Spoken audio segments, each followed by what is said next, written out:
Welcome to the deep dive. Today, we're unpacking a topic the essay we looked at calls a global imperative. That's right, women's empowerment. Exactly.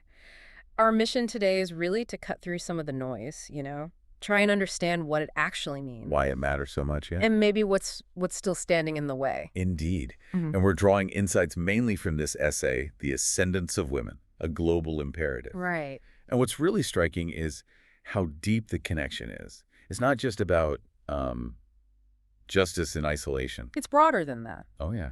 It's fundamentally linked to how societies progress, how stable they are. It's foundational stuff, really. Okay, so let's dive into that core idea then. How does the source actually define empowering women? Well, it talks about increasing their strength, basically. Mhm. Social, economic, Political? and legal strength, yeah. The goal being equal rights and opportunities, same as men. Let's unpack that a bit, though. Social strength, what does that look like? Good question. Often it's about, challenging those really ingrained cultural norms. Stereotypes, exactly. Things that limit women's roles. Yeah. It's about giving them agency, a real say in their lives and communities. Okay. And economic empowerment. Not just a job, I assume. No, it's much Ah. more. It's about fair pay, access to credit, owning property, Starting businesses. being able to start businesses, yes. And politically, Yeah. well, that's about having a voice, isn't it? Representation. Yeah. Representation and leadership, all levels. These aren't just nice ideas. The essay argues they're like the essential pillars for real equality. And what really grabbed me was the discussion of the ripple effect. Ah, yes. The impact spreading out. It suggests that when women gain agency, there's data showing. Oh, definitely. The direct link. They invest more in their kids' education and health. Absolutely. Which in turn builds stronger communities, healthier ones. Yeah. It's not just a small side benefit. The source presents it as a real engine for, generational progress. Proven engine, right? Exactly. And then there's the economic side. Which the source also highlights. Big time. Equal participation of the workforce. It significantly boosts national productivity. Growth, too. Just makes sense, doesn't it? Tapping into that potential. Right. Think of the potential lost when half the population isn't fully involved, and including women in decision-making. Like in government? Or local councils? Both. Local governance, national politics, even corporate boards. It leads to more inclusive leadership, more diverse perspectives. Which usually means more effective leadership in the long run. That's the argument, yeah. Connect that to the big picture, and you see these, broad societal benefits.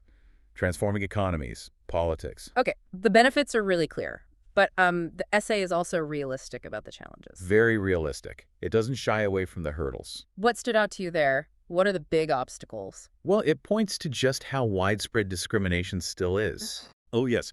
And those deep cultural norms we mentioned, they often reinforce inequality. Plus, gender-based violence remains alarmingly common globally. That's sobering. It is. And then there's education. Girls still often lack access to quality education. Which is foundational, right? Absolutely foundational.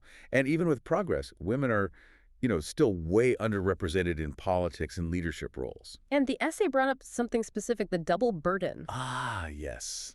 That's crucial. This idea that women often manage, the household, the childcare, mostly unpaid. On top of their professional jobs, often. Right. Without adequate support. It's not just about time, is it? No, it's energy, it's opportunity costs. It limits their ability to engage fully elsewhere. It feeds into wage gaps, limits access to healthcare sometimes. It's a major obstacle, as the essay puts it, often overlooked. Definitely overlooked. And it directly impacts their ability to grab those economic and political opportunities. Okay, so given all these challenges, how do we move forward? What does the essay suggest? It laid out some key steps, right? Yeah. 5 of them. Yeah, 5 key pathways. It stresses collaboration, governments, organizations, communities, all working together. Makes sense. What's the first one? Education. No surprise there. Equal access, quality education for girls. It gives them knowledge, confidence, The power to make choices. informed choices. Exactly. It helps break cycles of poverty, dependence, foundational. Okay, education first, then. Then economic independence. So actively supporting women. Think job opportunities, equal pay laws. Access to credit for businesses. Yes, access to credit and programs supporting entrepreneurship. Real economic power. And critically important, I imagine, are the laws. Absolutely. Yeah. Legal reforms, strong enforceable laws protecting women's rights. Against violence, Harassment. Domestic violence, workplace harassment, discrimination in any form. Strong legal backing is essential. Right. What else? Then fostering leadership and participation. This isn't passive. It means actively encouraging women, creating pathways. Into politics, business leadership. All of it. Politics, business, community leadership. Making sure their voices, their diverse perspectives are actually heard and shape policy. Okay. And the last one? The fifth is woven through all the others, really. Awareness and advocacy. Changing minds. Exactly. Using media, education, community work to challenge those harmful stereotypes. Shifting attitudes, which, raises a big question. Yeah. How do we make sure these steps stick? Yeah. That they're truly transformative across different cultures, different contexts? Sustained change is the goal. That's the challenge. So bringing this all together for you, our listener, what's the main takeaway? Women's empowerment isn't just like one single thing. Not at all. It's complex, Yeah. interconnected.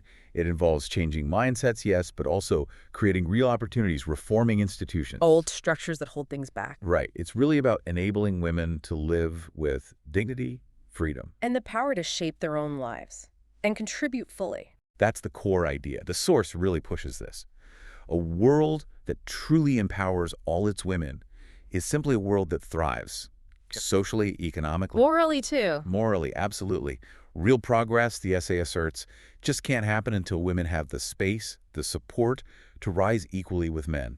So maybe a final thought for you to consider. Just how much further could we go? Our communities, our economies, maybe even global peace. If we really universally embrace these pathways. Yeah.